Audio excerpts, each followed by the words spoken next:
नमस्कार, मी मधुरा. हितगुज या आमच्या खास कार्यक्रमात आपलं स्वागत. हितगुज मध्ये आपण दररोज आरोग्यावरील विविध विषयांवरती चर्चा करत असतो आणि त्या विषयातील तज्ञांचं मार्गदर्शन जाणून घेत असतो.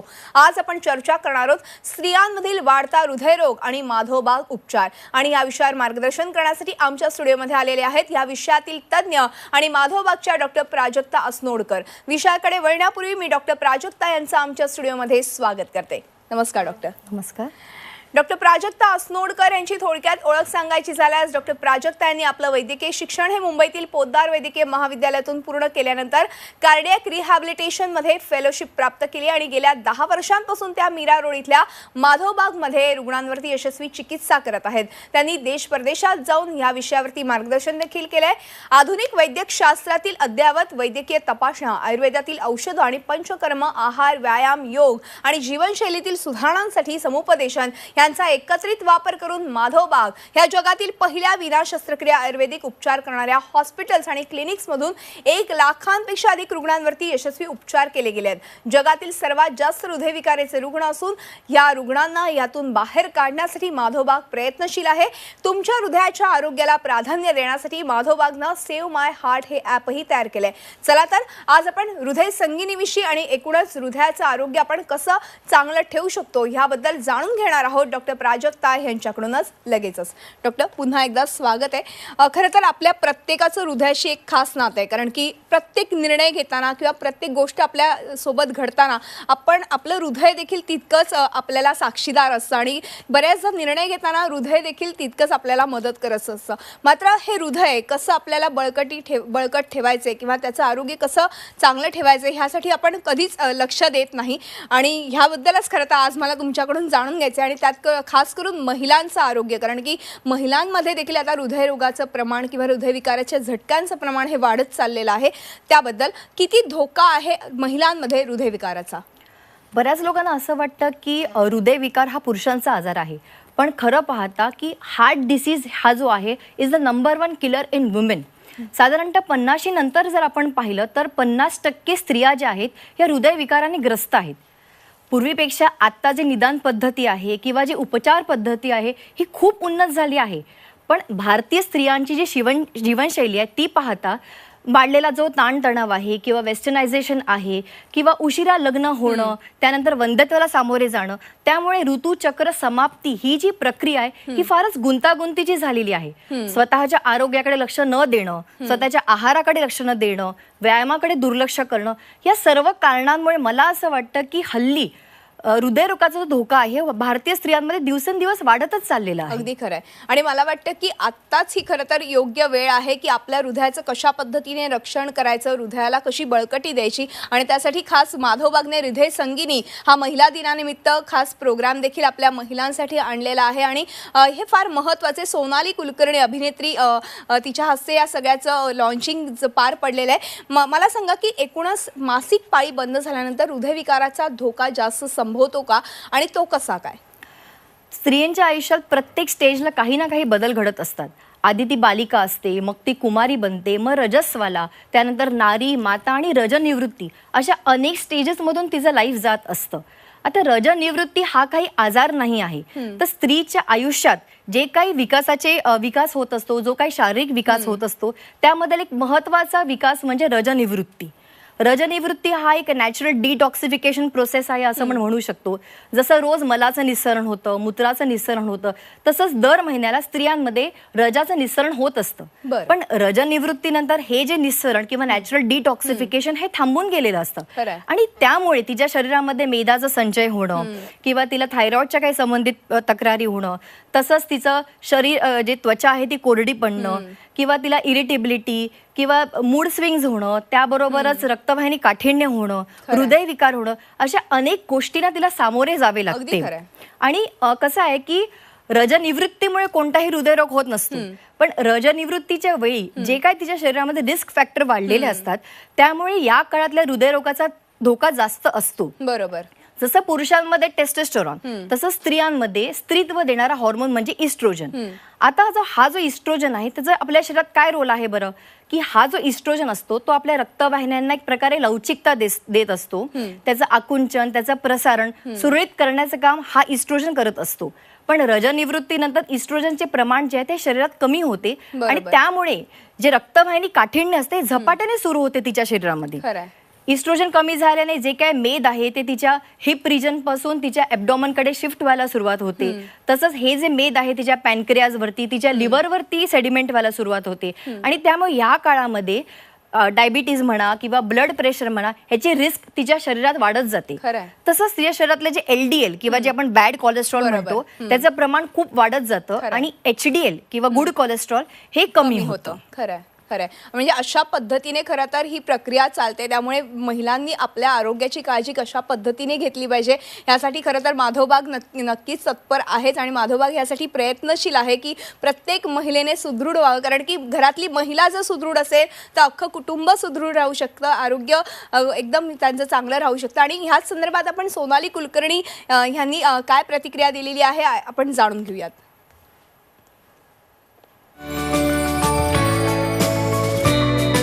माधवबागचं नाव मी वेगवेगळ्या प्रकारे ऐकलेलं आहे. आता महिला दिन येतोय आणि सदिच्छा दूत किंवा सदिच्छा संगिनी होण्याचा एक प्रस्ताव आहे. तर मला स्वतःला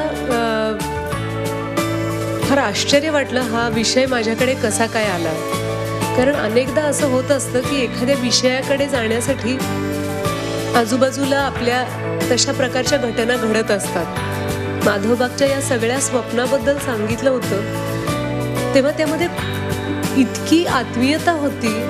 मला असं वाटायला लागलं की मी स्वतःच एकदा आधी माधवबागला जाऊन येते आणि त्याच्यानंतर हे काम हातात घेते. जेव्हा आपल्याला असं कळतं की आत्ता इतकी छान असणारी माणसं आणि अचानक काय होतं. मला वाटतं डॉक्टर रोहित यांनी इतक्या चांगल्या पद्धतीने या बाबीवर प्रकाश टाकलेला आहे की तो क्षण, हार्ट अटॅक येण्याचा क्षण महत्त्वाचा असण्याच्या पलीकडे आपली लाईफस्टाईल काय आहे, आपण कशा पद्धतीने आजपर्यंत जगत होतो आणि उद्याला कसं सामोरं जायची आपली क्षमता आहे आणि इच्छा आहे, हे वैद्यकीय दृष्ट्या सुद्धा तपासणं फार गरजेचं आहे. आणि अर्थातच मेंटल हेल्थ त्यात गृहीत आहे. आपण आनंदी असलं पाहिजे, आपण समाधानी असलं पाहिजे हे तर मान्यच आहे.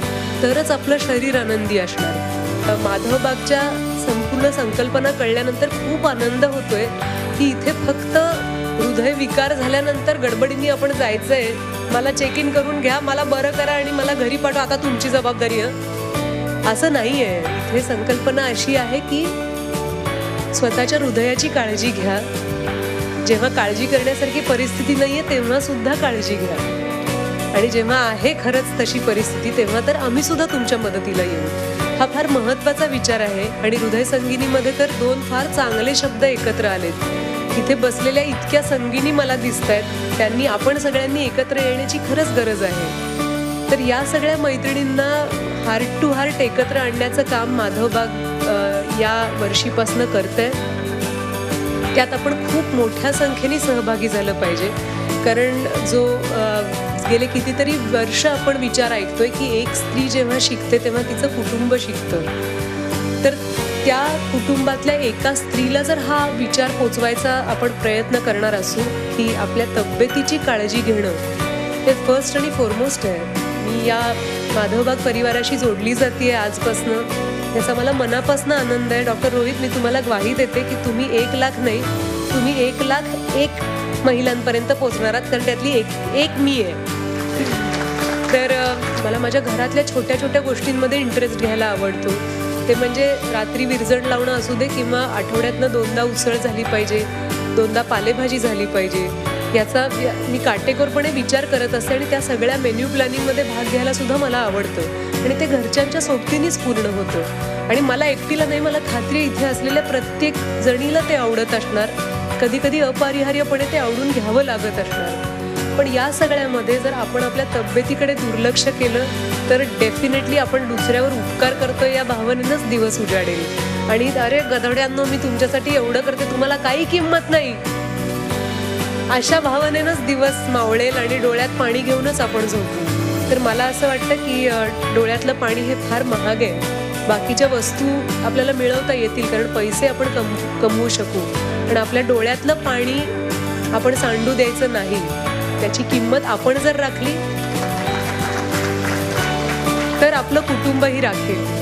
माझं मिशन हेल्दी आर्ट, माय फॅमिली माय हार्ट, हे आपण लक्षात ठेवूया. आत्ताच आपण खरं तर अभिनेत्री सोनाली कुलकर्णी हिची खरं तर ही प्रतिक्रिया ऐकलेली आहे या सगळ्यानंतर. आणि डॉक्टर रोहित साने खरं तर ह्या सगळ्याचे जनक आहेत असं म्हणायला हरकत नाही, कारण की त्यांनी खास महिलांसाठी महिला दिनानिमित्त हे हृदय संगीनी आणलेलं आहे. आपण त्यांचंही खरं तर ऐकायला हरकत नाही मनोगत काय आहे याबद्दल. सोनाली मॅडम ॲज वेल ॲज तुम्ही सगळ्या महिला, तुम्हाला सगळ्यांना माझ्याकडनं या आंतरराष्ट्रीय महिला दिनाच्या हार्दिक शुभेच्छा.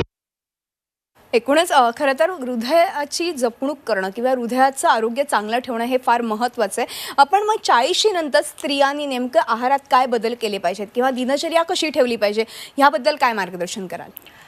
मेंटेनिंग गुड हार्ट हेल्थ हे या काळात खूप महत्त्वाचं आहे. तर कारण प्री मेनोपॉझल फेजपेक्षा आता तिचे रिस्क फॅक्टर कितीतरी पटीने वाढलेले असतात. बरोबर. त्यामुळे आहार, विहार आणि विचार यामध्ये तिने काही बदल करणं खूप गरजेचं आहे. आहारामध्ये थोडे छोटे छोटे बदल केला तर खूप छान राहील. जसं आहारामध्ये तिने प्रोटीन्स आहेत, व्हायटमिन्स आहेत, काही फळं आहेत, भाज्या आहेत, यांनी आवर्जून समावेश करावा. तसे काही नट्स असतात जसं बदाम आहेत, अक्रोड आहेत, खजूर आहे, हे तिने नियमितपणे खाल्ले पाहिजेत. बरोबर. आणि काही आहार जसं कार्बोहायड्रेट रिच फूड असतात किंवा मीठयुक्त पदार्थ आहेत, तळलेले पदार्थ आहेत, लोणचं आहे, पापड आहे, हे तिने आहारातून कमीत कमी घ्यावे. असं म्हणतात की healthy eating translates into efficient heart function.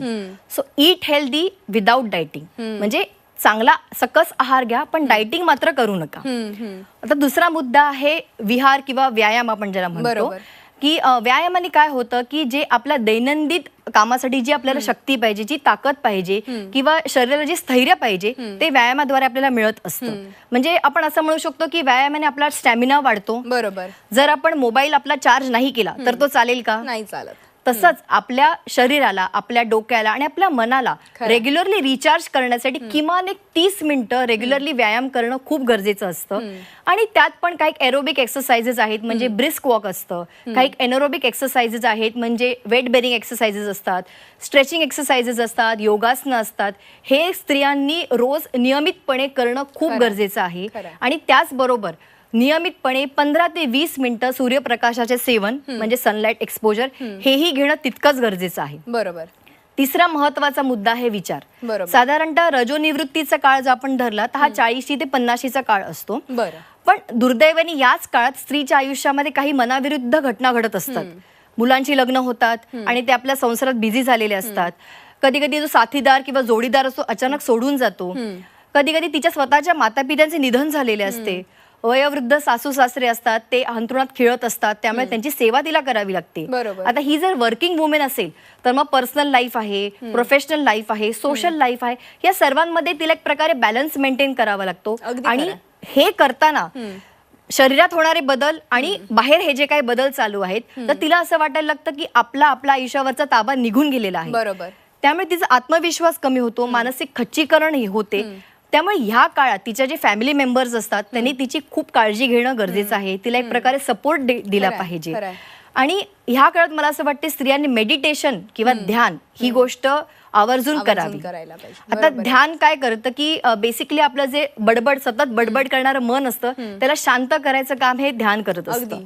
आणि ध्यानाची प्रक्रिया फार सोपी आहे. फक्त आपल्याला जे आपलं नैसर्गिक श्वासोश्वास आहे त्याच्यावरती लक्ष केंद्रित करायचं असतं.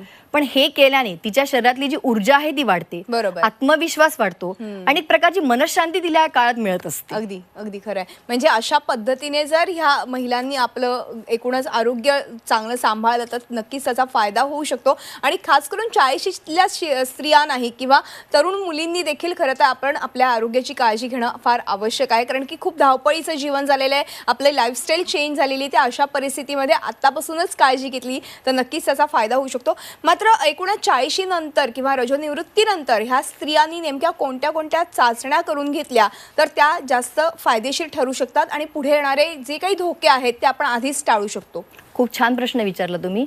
साधारणतः स्त्रियांनी त्यांच्या सुदृढ हृदयासाठी ब्लड प्रेशर मॉनिटरिंग आहे किंवा ब्लड शुगर मॉनिटरिंग आहे, ECG आहे, SpO2 आहे, ॲब्डॉमिनल गर्थ आहे किंवा BMI म्हणजे आपल्या हाईट आणि वेटचं जे प्रपोर्शन आपण म्हणतो ते रेग्युलरली करून घेतलं पाहिजे, लिपिड प्रोफाईल करून घेतलं पाहिजे आणि सर्वात महत्त्वाची टेस्ट म्हणजे स्ट्रेस टेस्ट किंवा ज्या टेस्टनी आपण आपल्या हृदयाची व्यायाम क्षमता जाणून घेत असतो किंवा VO2 मॅक्स जाणून घेत असतो.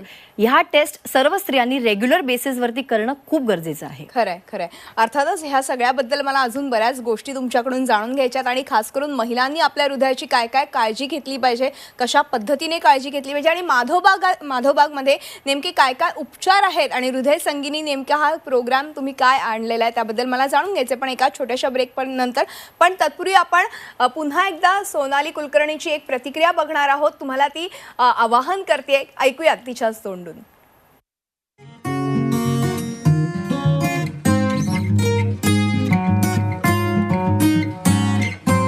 नमस्कार, मी सोनाली कुलकर्णी. स्त्री ही कधी आई असते, कधी पत्नी, कधी बहीण असते तर कधी मैत्रीण असते. अशा विविध रूपांमध्ये ती तुमच्या कुटुंबाची काळजी घेत असते. मग तिच्या आरोग्याची काळजी तुम्ही नको घ्यायला? चला स्त्री आरोग्याविषयी एक पाऊल पुढे टाकूया. माधवबाग हृदय संगिनी या स्वास्थ्य चळवळीत सामील होऊया.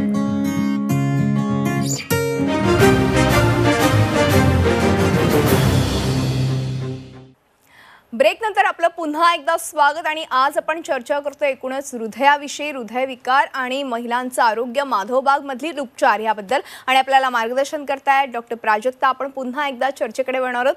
ब्रेकवर जाण्यापूर्वी खरं तर आपण एकूणच हृदय संगिनीबद्दल जाणून घेतलं, सोनाली कुलकर्णी यांची प्रतिक्रिया जाणून घेतली. पण एकूण आपण जेव्हा रिस्क फॅक्टरबद्दल बोलतो हे टाळण्यासाठी माधवबागमध्ये कोणकोणते उपचार आहेत त्याविषयी काय सांगाल? माधवबागमध्ये आम्ही जे उपचार करतो हे पंचसूत्री उपचार आहेत. म्हणजे काय की अवेअरनेस, त्यानंतर निदान, नियंत्रण, निवारण आणि नवजीवन. अवेअरनेस म्हणजे काय की साधारणतः जनसामान्यांमध्ये हृदयरोगाविषयी एक प्रकारची भीती दडलेली असते. ब्लड प्रेशर झालं, डायबिटीज झालं की त्यांना वाटतं की आता हे रोग कायमस्वरूपी सोबतीला माझ्या राहणार आहेत. पण तसं नक्कीच नाहीये. आपण हे रोग परतावून लावू शकतो आणि ते पण आपल्या करेक्ट लाईफस्टाईलनी. आणि हेच मार्गदर्शन आम्ही जे लोकांना आहे किंवा सामान्य लोकांना आहे हे विविध वर्कशॉप्स आहेत, काही कार्यशाळा हे कंडक्ट करतो आणि त्यांच्या मनातली ही जी भीती आहे हृदयरोगाबाबतीत ही काढून टाकण्याचा प्रयत्न करत असतो. बरोबर. दुसरं आहे निदान. कोणत्याही रोगाचे निदान होणं खूप गरजेचं आहे. तर निदान ह्या उपक्रमाअंतर्गत आम्ही काही ज्या हृदयासंबंधित चाचण्या असतात त्या आम्ही रेग्युलर बेसिसवरती करत असतो. आणि ह्या सर्व ज्या चाचण्या आहेत ह्या स्त्रियांसाठी आणि ज्येष्ठ नागरिकांसाठी विशेष सवलतीमध्ये आम्ही उपलब्ध करून देतो. आता ह्या निदानमध्ये पण 3 डिव्हिजन्स आहेत. निदान बेसिक, निदान कॉम्प्रिहेन्सिव्ह आणि निदान ॲडव्हान्स्ड. जेणेकरून ज्यांना जशी रिक्वायरमेंट आहे तसे ते टेस्ट ते करून घेऊ शकतात. बरोबर. माधवबागनी काही रिसर्च करून काही औषधींचा विकसित केलेला आहेत आणि त्याचा वापर करून आम्ही जे हृदयरोग आहेत किंवा त्याचे रिस्क फॅक्टर्स जे असतात त्यांना नियंत्रण या उपक्रमाअंतर्गत कंट्रोलमध्ये कसं करायचं हे पाहत असतो. बरोबर. पंचकर्म, आहार आणि व्यायाम ह्याच्याद्वारे कुठलाही हार्ट डिसीज किंवा त्याचे रिस्क फॅक्टर हे कम्प्लिटली कसे रिव्हर्स करता येईल हे आम्ही निवारणच्या अंतर्गत करत असतो. आणि ज्या रुग्णांनी त्यांचे हार्ट डिसीज किंवा त्याचे रिस्क फॅक्टर्स कम्प्लिटली रिव्हर्स केले आहेत त्यांची पुढील 10 वर्ष आम्ही काळजी घेतो. त्यांना रेग्युलरली फॉलोअपसाठी बोलवतो, त्यांचं रेग्युलर मॉनिटरिंग करतो आणि नवजीवनच्या माध्यमातून त्यांचं क्वालिटी ऑफ लाईफ कसं छान होईल हे आम्ही पाहत असतो. बरोबर आहे. आणि आता मला वाटतं की क्वालिटी ऑफ लाईफ हा मुद्दा तुम्ही आता इथे उपस्थित केलाय हाच फार महत्त्वाचा आहे. कारण की रोग झाल्यावरती जो पेशंट आहे किंवा जो रुग्ण आहे तो तर एकदम मानसिकरित्या खालावला जातो, शारीरिकरित्याही खालावला जातो आणि त्यामुळे त्याचं क्वालिटी ऑफ लाईफ सुधारण्यासाठी तेवढी मदत होत नाही. मात्र माधवबागमधील उपचारांमुळे आणि पंचकर्माची साथ असल्यामुळे नक्कीच त्याचा फायदा खरं तर त्या रुग्णाला होतो. असे अनेक पेशंट्स खास करून तुमच्याकडे आतापर्यंत येऊन उपचार करून गेलेले आहेत आणि त्याच संदर्भातल्या प्रतिक्रिया, मनोगत आपल्यापर्यंत पोहोचले. आपण जाणून घेऊयात या रुग्णांचं मनोगत.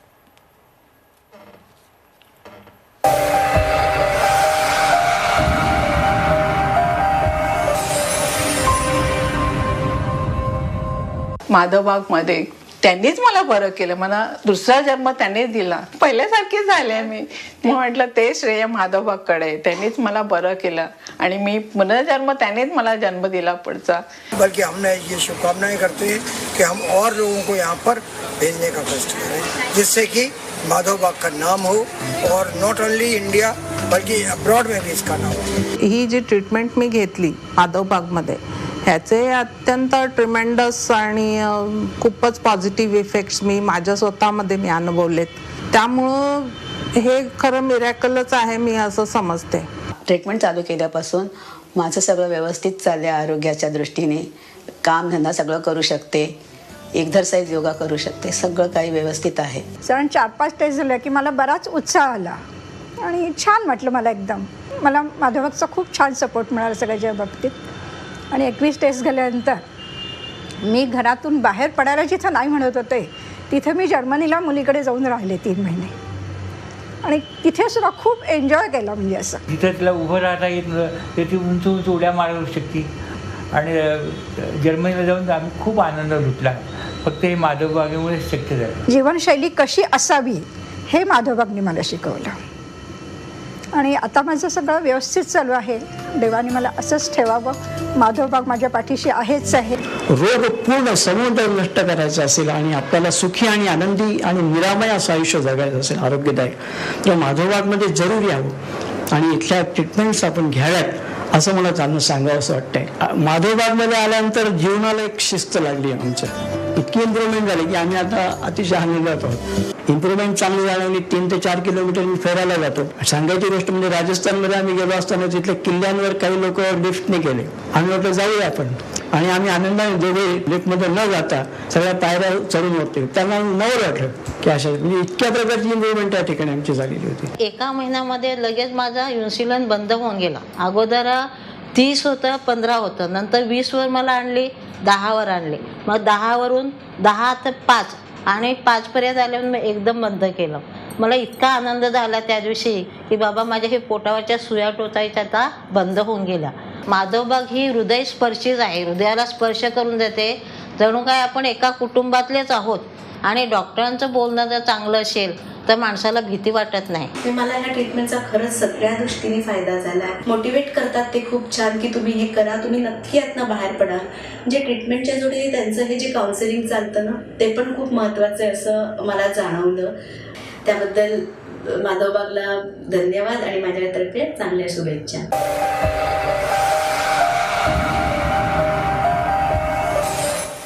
डॉक्टर, आत्ताच आपण सगळ्या ह्या रुग्णांच्या प्रतिक्रिया ऐकल्या, मनोगत ऐकलं आणि त्यांनी माधवबागचे आभार मानलेले आहेत. एक शेवटचा आणि जाता आता प्रश्न होतो म्हणजे आता हृदयसंगिनी तर तुम्ही हा उपक्रम राबवतच आहात आणि महिलांनी खरोखरच आपल्या हृदयाची काळजी घेण्याची फार आवश्यकता आहे. पण एकूणच महिलांना ह्या निमित्ताने काय सांगाल आणि त्यांना काय मार्गदर्शन कराल आणि वेळोवेळी त्यांनी ह्या सगळ्या टेस्ट करणं किती महत्त्वाचं आहे त्यांच्या पुढच्या भविष्यासाठी? मला असं वाटतं एक इंग्रजीत एक म्हण आहे, prevention is better than cure. बरोबर. तर रेग्युलरली जर महिलांनी डॉक्टरांकडे जाऊन नियमितपणे तपास केले तर अर्ली डिटेक्शन ऑफ कोणतेही डिसीज होईल. आता अर्ली डिटेक्शन झाल्यामुळे आम्ही ॲज अ डॉक्टर त्यांचे जे रिस्क फॅक्टर आहे हे ॲग्रेसिव्हली मॉडिफाय करू शकू. ॲग्रेसिव्हली मॉडिफाय केल्याने काय होईल की ते त्यांचे जे रोग आहेत त्यांना प्रतिबंध लागेल. बरोबर. ते पुढे प्रोग्रेस होणार नाहीत. आता कोणत्या तपासण्या कधी करायच्या, केव्हा करायच्या हे तुमच्या वयावरती किंवा तुमचं जे इन जनरल लाईफस्टाईल आहे किंवा तुमचं जे फॅमिली हिस्ट्री असते ह्याच्यावर डिपेंड असतं. बरोबर. तर त्यामुळे एक डॉक्टरच तुम्हाला व्यवस्थित सांगू शकतो की कोणत्या तपासण्या तुम्ही केव्हा कराव्यात. खरं.